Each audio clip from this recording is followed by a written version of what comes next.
Quality और consistent performance के लिए सिर्फ सिल्वर पंप्स एंड मोटर्स, नाम याद रखना।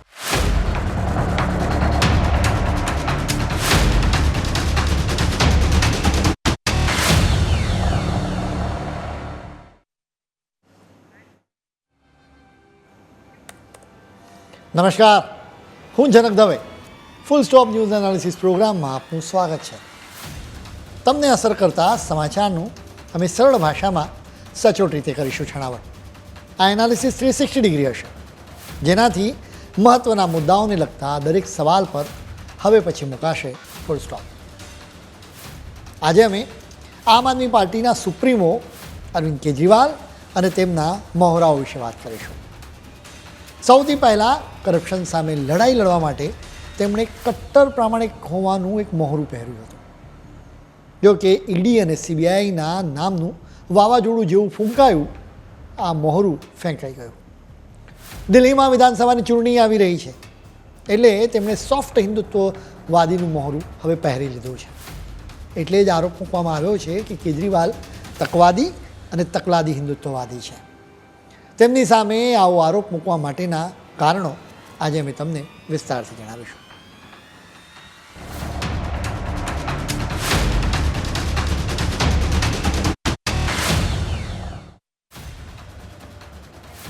દિલ્હીમાં વિધાનસભાની ચૂંટણી માટે દંગલ શરૂ થઈ ચૂક્યું છે. ખેલાડીઓ દાવ અજમાવવા લાગ્યા છે, જેમાંથી સૌથી વધુ ચર્ચા હિન્દુત્વના દાવની છે. તમે મોટો ફરક સમજો. અત્યાર સુધી દેશમાં મોટા ભાગે મુસ્લિમ તુષ્ટિકરણની રાજનીતિ રમાતી હતી. કદાચ દશકાઓ બાદ હિન્દુત્વનું કાર્ડ રમવા માટે દેશની રાજનીતિમાં ખૂબ જ ચરસાચરસી શરૂ થઈ ગઈ છે. એની તો હવે નોંધ લેવી જ રહી. હિન્દુત્વનું કાર્ડ રમવા માટે વાંધો નથી, પરંતુ તકવાદી અને તકલાદી હિન્દુત્વની સામે ચોક્કસ જ વાંધો હોઈ શકે. અત્યારે દિલ્હીના દંગલમાં એની આજે ખૂબ ચર્ચાઓ થઈ રહી છે. આ ચર્ચાની શરૂઆત આમ આદમી પાર્ટીના સુપ્રીમો અરવિંદ કેજરીવાલે આપેલા એક વચનથી થઈ હતી. તેમણે મંદિરોના પૂજારીઓ અને ગુરુદ્વારાઓના ગ્રંથીઓને દર મહિને 18,000 રૂપિયા આપવાનું વચન આપ્યું છે. આ વચન આપ્યા બાદ બીજેપી અને આમ આદમી પાર્ટીની વચ્ચે પોસ્ટર વોર શરૂ થઈ ચૂક્યું છે. સૌથી પહેલાં તમે બીજેપીએ જાહેર કરેલા પોસ્ટર પર એક નજર કરો. પોસ્ટર જોઈને જ તમને ફિલ્મ ભૂલભુલૈયામાં રાજપાલ યાદવના પાત્રની યાદ આવી જાય. પોસ્ટર પર કેજરીવાલ બિલકુલ રાજપાલના પાત્રની જેમ પૂજારીના વેશમાં જોવા મળી રહ્યા છે. તેમના ગળામાં રુદ્રાક્ષની માળા છે, સાથે ફૂલોનો હાર પણ તેમણે પહેર્યો છે. કાનની પાછળ અગરબત્તી પણ જોવા મળે છે. આ પોસ્ટરની સાથે લખવામાં આવ્યું છે કે ચુનાવી હિન્દુ કેજરીવાલ, જેઓ 10 વર્ષથી ઇમામોને સેલરી આપતા રહ્યા, જેઓ પોતે અને તેમના નાની પ્રભુ શ્રી રામનું મંદિર બનવાથી ખુશ નહોતા, જેમણે મંદિરો અને ગુરુદ્વારાઓની બહાર દારૂની દુકાનો શરૂ કરાવી, જેમની સમગ્ર રાજનીતિ હિન્દુ વિરોધી રહી છે. હવે ચૂંટણી આવતાની સાથે જ તેમને પૂજારીઓ અને ગ્રંથીઓની યાદ આવે છે. બીજેપીના પોસ્ટરનો જવાબ આમ આદમી પાર્ટીએ પોસ્ટરથી જ આપ્યો. આ પોસ્ટરમાં પણ અરવિંદ કેજરીવાલ જ જોવા મળી રહ્યા છે. ખાસ વાત એ છે કે બેકગ્રાઉન્ડમાં મંદિરો અને ગુરુદ્વારા પણ જોવા મળી રહ્યા છે. પોસ્ટર પર લખવામાં આવ્યું છે કે બીજેપીને કેજરીવાલની ઓપન ચેલેન્જ, પોતાના 20 રાજ્યોમાં પૂજારીઓ અને ગ્રંથીઓને 18,000 રૂપિયાની સન્માન રાશિ આપો. આ પોસ્ટરની સાથે લખવામાં આવ્યું છે કે બીજેપીમાં હિંમત હોય તો કેજરીવાલના પડકારનો સ્વીકાર કરે. કેજરીવાલની આ ઓપન ચેલેન્જને બીજેપી રાજકીય સ્ટન્ટ માની રહી છે. તેમના પર તકવાદી હોવાનો આરોપ મૂકવામાં આવી રહ્યો છે. આવો આરોપ મૂકવાનું કારણ એ છે કે અત્યાર સુધી કેજરીવાલને મંદિરો અને ગુરુદ્વારા યાદ જ નહોતા આવતા. ચૂંટણી આવી એટલે તેમણે મંદિરો યાદ આવ્યા. એટલે જ બીજેપીએ આરોપ મૂક્યો છે કે કેજરીવાલ વોટના પૂજારી છે. કેજરીવાલ વોટ માટે પૂજારીઓને યાદ કરે છે, તો એનું કારણ હરિયાણા અને મહારાષ્ટ્રની વિધાનસભાની ચૂંટણીઓ પણ છે. તમને ખ્યાલ જ હશે કે આ બંને રાજ્યની વિધાનસભાની ચૂંટણીઓમાં જાતિવાદ જેવા મુદ્દાઓની કોઈ અસર જ ન થઈ. માત્ર હિન્દુત્વવાદે જ આ બંને રાજ્યોમાં ચૂંટણીનું પરિણામ નક્કી કર્યું હોવાનો દાવો કરવામાં આવ્યો. એટલે કેજરીવાલને લાગ્યું કે ક્યાંક હરિયાણા અને મહારાષ્ટ્રની જેમ દિલ્હીમાં પણ હિન્દુત્વનું તોફાન ફરી વળશે તો આમ આદમી પાર્ટીનું ઝાડુ જ સાફ થઈ જશે. દિલ્હીમાં લોકસભાની ચૂંટણીમાં પીએમ મોદીના નામે જ વોટ આપે છે. જો કે વિધાનસભાની ચૂંટણીમાં તેઓ કેજરીવાલને પસંદ કરે છે. છેલ્લી 2 વિધાનસભાની ચૂંટણીમાં કેજરીવાલના રેવડી કલ્ચરની અસરો જોવા મળી હતી. જો કે ફ્રીના ચક્કરમાં દિલ્હીના અર્થતંત્રની હાલત ખરાબ થઈ ગઈ છે. એટલે કેજરીવાલને લાગે છે કે રેવડી કલ્ચરની અસર પૂરતી નહીં થાય. 2024ની લોકસભાની ચૂંટણીમાં બીજેપીએ દિલ્હીની 7 બેઠકો જીતી હતી. એનાથી કેજરીવાલ ગભરાયા છે. એટલા માટે તેઓ ભગવાનના શરણે પણ ગયા. તેમણે માથે હિન્દુત્વનું તિલક પણ લગાવ્યું છે. દિલ્હીમાં ચર્ચી ચાલી રહી છે કે હિન્દુ હૃદય સમ્રાટ કોણ છે. પીએમ મોદી, ઉત્તર પ્રદેશના મુખ્યમંત્રી યોગી આદિત્યનાથ અને આસામના મુખ્યમંત્રી હેમંત બિસ્વા શર્માને તો હિન્દુ હૃદય સમ્રાટ ટાઇટલ આપવામાં આવ્યું છે. હવે કેજરીવાલ તેમની સાથે સ્પર્ધા કરવા લાગ્યા છે. દંગલમાં ખેલદિલી રાખવામાં આવતી હોય ત્યાં સુધી વાંધો નથી, પણ અહીં તો ખેલના તમામ નિયમોને નેવે મૂકવામાં આવતા હોય એમ લાગે. હવે દિલ્હીમાં નેતાઓ એકબીજા પર આરોપ મૂકે છે કે કોણે કેટલા મંદિરોને તોડવા માટે આદેશ આપ્યો. લિસ્ટ આપવામાં આવી રહ્યું છે.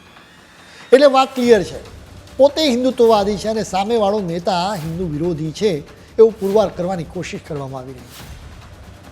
આવી કોશિશના ભાગરૂપે જ એકબીજા પર આરોપો પણ મૂકવામાં આવે છે.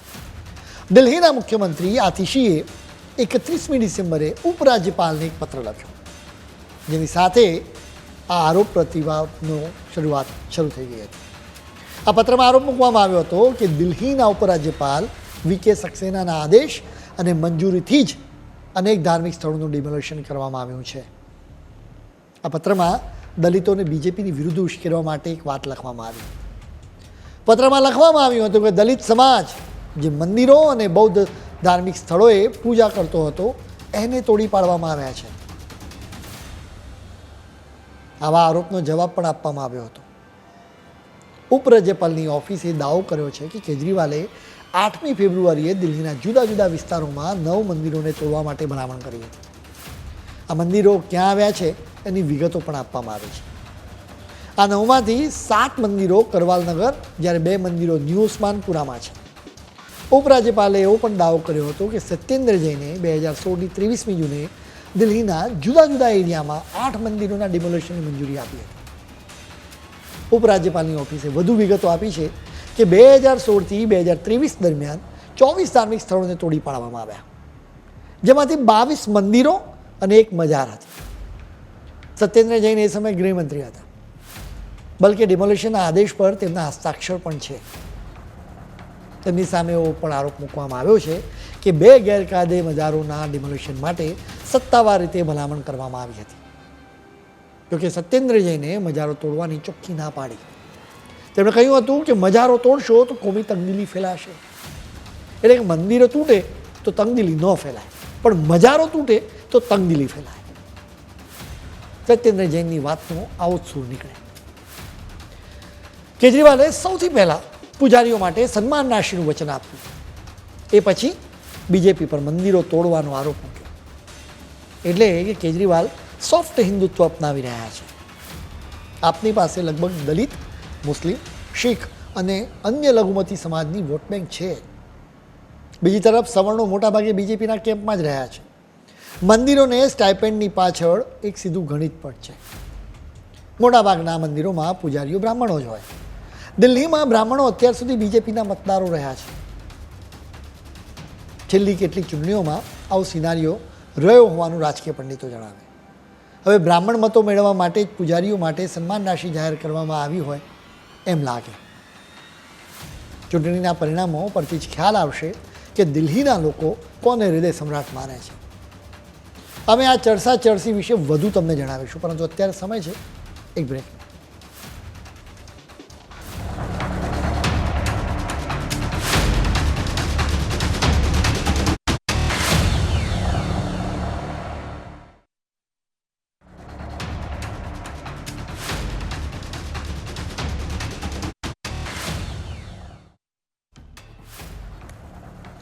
બ્રેક બાદ આપનું સ્વાગત છે. દિલ્હીમાં હિન્દુ હૃદય સમ્રાટ બનવા માટે દંગલ ચાલી રહ્યું છે, જેમાં 2 બાબત મહત્વની છે. સૌથી પહેલાં તો પૂજારીઓ માટે સ્ટાઇપેન્ડ અને બીજું કે કોણે મંદિરોનું ડિમોલેશન કરાવ્યું. કેજરીવાલે બીજેપીને ઓપન ચેલેન્જ આપી છે કે જ્યાં પણ એમનું રાજ છે ત્યાંના પૂજારીઓને સન્માન રાશિ આપીને બતાવે. હવે તમને ખ્યાલ જ છે કે મધ્યપ્રદેશ અને ઉત્તર પ્રદેશ બંને રાજ્યોમાં અત્યારે બીજેપીનું રાજ છે. આ બંને રાજ્યોમાં સાધુઓને સન્માન રાશિ આપવામાં આવે છે. આંધ્રપ્રદેશમાં વેદોનો અભ્યાસ કરનારા બેરોજગાર યુવાનોને મહિને 3,000 રૂપિયાનો સ્ટાઇપેન્ડ આપવામાં આવે છે. એટલું જ નહીં, નાઈ બ્રાહ્મણો માટે મહિને 25,000 રૂપિયાનો પગાર પણ જાહેર કરવામાં આવ્યો છે. મંદિરોમાં કામ કરતા બાર્બરને આંધ્રપ્રદેશમાં નાઈ બ્રાહ્મણ કહેવામાં આવે છે. એટલે જ બીજેપીના નેતાઓ કહેતા રહે છે કે એ પબ્લિક હે સબ જાનતી હૈ. લોકો જાણે છે કે ઓરિજિનલ હિન્દુ હૃદય સમ્રાટ કોણ છે અને ઝેરોક્સ કોણ છે.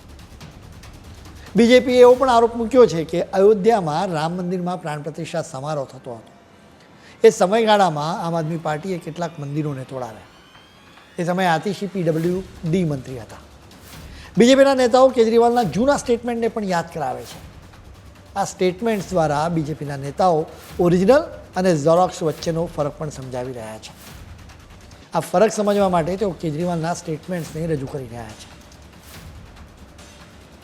કેજરીવાલે કહ્યું હતું કે જ્યારે બાબરી મસ્જિદનો વિધ્વંસ થયો હતો ત્યારે મેં નાનીને પૂછ્યું હતું કે હવે તો તમે ખૂબ ખુશ હશો, કેમ કે હવે તો ભગવાન શ્રી રામનું મંદિર બનશે. તેમણે કહ્યું કે ના દીકરા, મારો રામ કોઈની મસ્જિદને તોડીને આવા મંદિરમાં ન વસી શકે. હવે કેજરીવાલે બીજા એક પ્રસંગે શું કહ્યું હતું એ પણ તમારે જાણવું જોઈએ.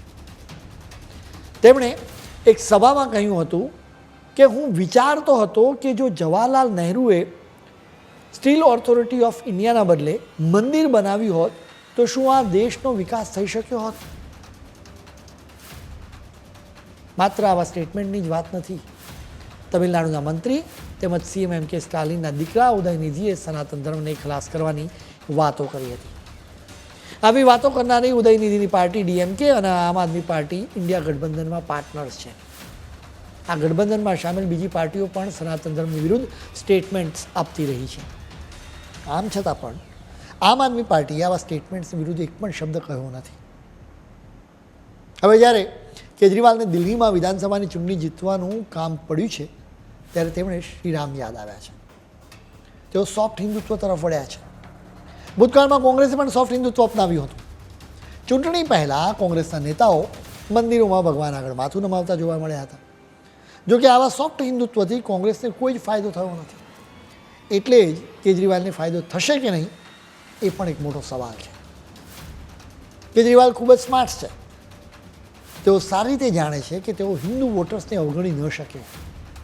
ભારતમાં જ્યારે પણ ચૂંટણી આવે ત્યારે તેઓ સોફ્ટ હિન્દુત્વ અપનાવે છે. તમને યાદ હશે કે ગુજરાતમાં વિધાનસભાની ચૂંટણી પહેલાં તેમણે એક અજીબો ગરીબ સ્ટેટમેન્ટ આપ્યું હતું. તેમણે કરન્સી નોટ્સ પર દેવી લક્ષ્મી અને ભગવાન શ્રી ગણેશના પિક્ચર્સ પ્રિન્ટ કરાવવાની ડિમાન્ડ કરી હતી. તેમણે PM મોદીને કહી દીધું કે દેવી દેવતાથી પવિત્ર થયેલી કરન્સી નોટ્સ પ્રિન્ટ કરાવો. તેમણે એના માટે દલીલ પણ આપી હતી કે આવી કરન્સી નોટ્સથી દેશની આર્થિક સમસ્યાઓ દૂર થશે. કેજરીવાલનું આ રીતનું સોફ્ટ હિન્દુત્વ એક રીતે બીજેપી માટે એક ટ્રેપ એટલે કે એક ઝાડ પણ છે. તમે સિમ્પલ રીતે સમજો, કેજરીવાલ હિન્દુત્વની વાત કરે એટલે બીજેપીના નેતાઓ એનો મુકાબલો કરે. તેમને લાગે કે હિન્દુત્વ તો અમારું ડોમેન છે, જેના કારણે બીજેપીના નેતાઓ રિએક્ટ કરે. કેજરીવાલ પણ આમ જ ઈચ્છે છે. તેઓ ઈચ્છે છે કે દિલ્હીમાં વિધાનસભાની ચૂંટણીમાં વિકાસની કોઈ વાત જ ન થાય. અરવિંદ કેજરીવાલે CM તરીકેની તેમની પહેલી મુદત વખતે સારી કામગીરી કરી હતી. ખાસ કરીને શિક્ષણ અને આરોગ્યમાં એકંદરે સારી કામગીરી કરવામાં આવી હતી. જોકે બીજી મુદતમાં જનતાને કહેવા લાયક કોઈ કામ જ તેમણે કર્યું નહીં. દિલ્હીમાં ઉનાળામાં પીવાના પાણીની અભૂતપૂર્વ સમસ્યા સર્જાય છે. ટેન્કર્સની પાસે લોકોની લાંબી લાઈન જોવા મળતી રહે છે. હાથમાં બેડું અને ગળામાં તરસ્યા હોય છે લોકો. દિલ્હીવાસીઓની આવી તકલીફો જોવા એવી નથી હોતી. હવે દિલ્હીમાં પાણીની બીજી સમસ્યાની પણ વાત કરીશું. દર વર્ષે ચોમાસામાં દિલ્હીની તસવીરો છવાઈ જાય. સારા નહીં પણ નરસાકાંડોને લઈને ચર્ચા થાય છે. કેમ કે દિલ્હીના મોટાભાગના વિસ્તારો ડૂબી જાય છે. લોકો કમર સુધી પાણીમાં જવા માટે મજબૂર થાય છે. કેજરીવાલ એના માટે કેન્દ્ર સરકારને જવાબદાર ગણાવે છે. તેઓ આરોપ મૂકવા સિવાય બીજું કંઈ પણ કરતા નથી. એક સમયે કેજરીવાલ સરકારની બે વિશેષતા રહેતી હતી, એક તો આરોગ્ય અને બીજું એજ્યુકેશન. જો કે છેલ્લા કેટલાક વર્ષોમાં આપ સરકાર ફેલ થઈ ગઈ હોવાનો પણ આરોપ મૂકવામાં આવે છે. સરકારી દવાખાના અને હોસ્પિટલોમાં પૂરતો મેડિકલ સ્ટાફ જ નથી. દર્દીઓની લાંબી કતારો જોવા મળે. મોહલ્લા ક્લિનિક જેવી યોજનાઓ શરૂ કરવામાં આવી છે, પરંતુ એનો બરાબર અમલ જ થઈ શક્યો નથી. એજ્યુકેશનમાં પણ આપ સરકાર ફેલ રહી. એક સમયે આપ સરકાર એની સરકારી સ્કૂલો પર ગર્વ કરતી હતી.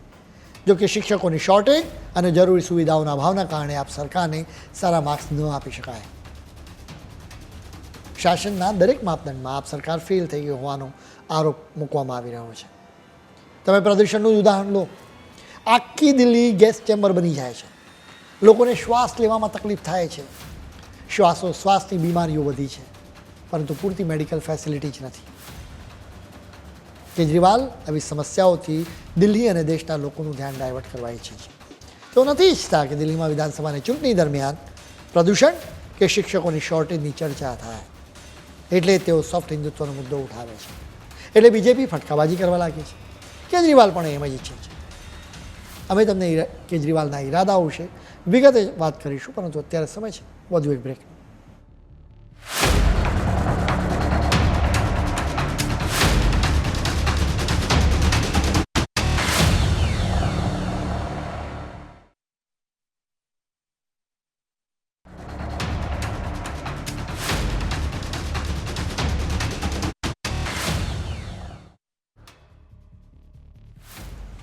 બ્રેક બાદ આપનું સ્વાગત છે. ભારતની ભૂમિ પર દરેકને હિન્દુ બનવાનો અધિકાર છે, કેમ કે હિન્દુત્વવાદ પર કોઈનું ટ્રેડમાર્ક નથી. જો કે હિન્દુ કે હિન્દુત્વવાદી બનવાના પ્રયાસોમાં પ્રામાણિકતા હોવી જોઈએ. વાત કેજરીવાલની છે, તો આ પ્રામાણિકતા અત્યારે તો દેખાતી નથી. અમે કંઈ સમજતા જ આ વાત કહેતા નથી. તમે આ ટ્વીટ જુઓ, જેમાં કેરિકેચર તરીકે બતાવવામાં આવ્યું છે કે એક વ્યક્તિ હાથમાં ઝાડુ લઈને સ્વસ્તિકની પાછળ દોડે છે. કેજરીવાલે આ રીતે હિન્દુ ધર્મ પ્રત્યે સ્વસ્તિકનું અપમાન કર્યું હતું. એટલે કે તમે સમજો કે તેઓ તકવાદી છે. જે પ્રમાણે બાજી દેખાય એ પ્રમાણે તેઓ પાસા ફેંકતા રહે છે. ક્યારેક ચોક્કસ લોકોને ખુશ કરવા માટે તેઓ કહે છે કે ધ કાશ્મીર ફાઇલ્સ ફિલ્મ ખોટી છે. જમ્મુ કાશ્મીરમાં હિન્દુઓના નરસંહારના જે દ્રશ્યો સામે આવ્યા હતા, એટલે જ કેજરીવાલ હવે હિન્દુત્વમાં પ્રામાણિકતા દેખાતી નથી. તેઓ તો માત્ર સત્તા વિરોધી લહેરથી લોકોનું ધ્યાન ડાયવર્ટ કરવા ઈચ્છે છે.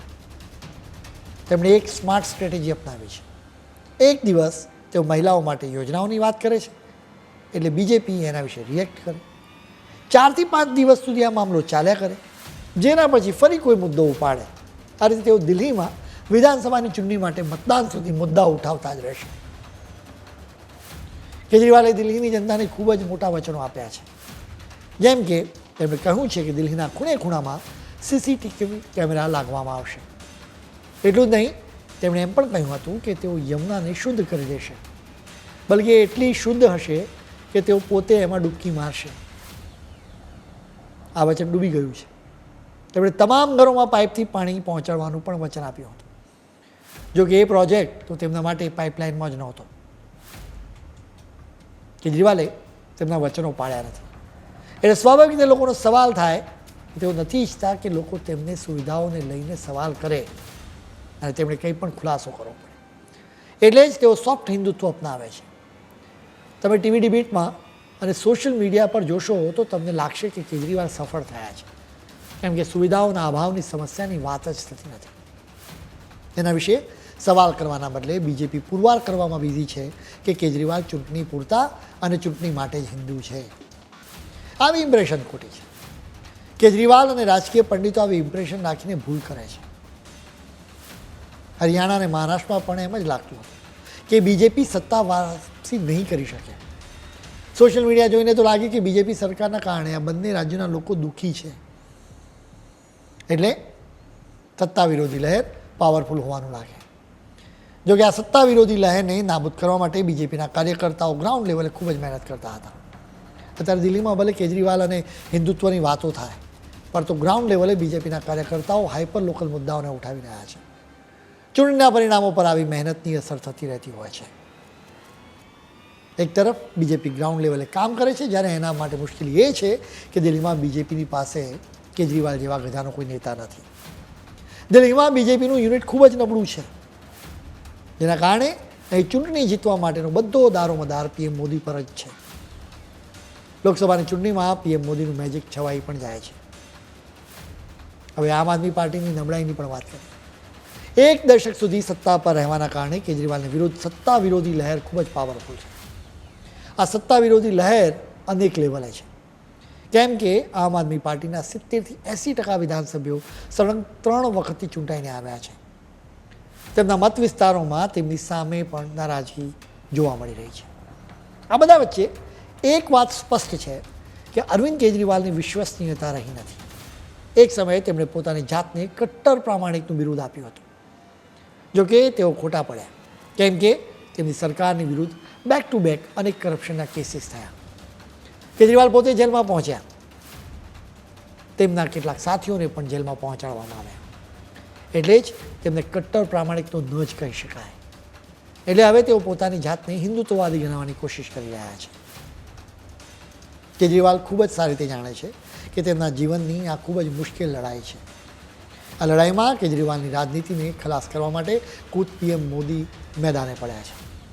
તેમણે આમ આદમી પાર્ટીની સરકારમાં થયેલા અનેક ઘોટાળાઓ પણ ગણાવ્યા.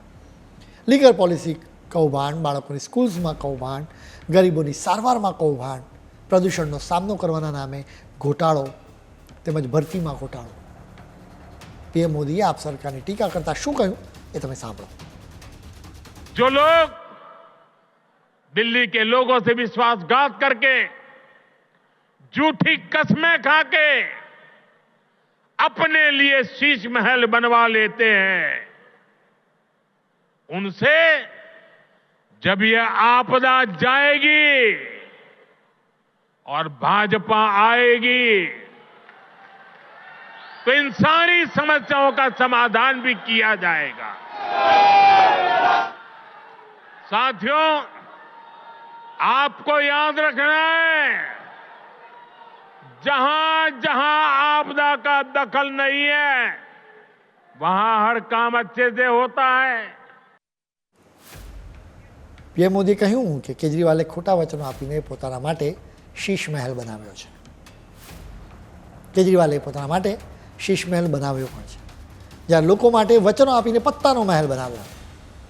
હવે ચૂંટણીના વાવાઝોડામાં આ પત્તાનો મહેલ તૂટી ગયો છે, જેના કારણે ફરી એક વખત શીશ મહેલમાં જવાનું કેજરીવાલનું સપનું પણ કદાચ અધૂરું જ રહી શકે એમ છે.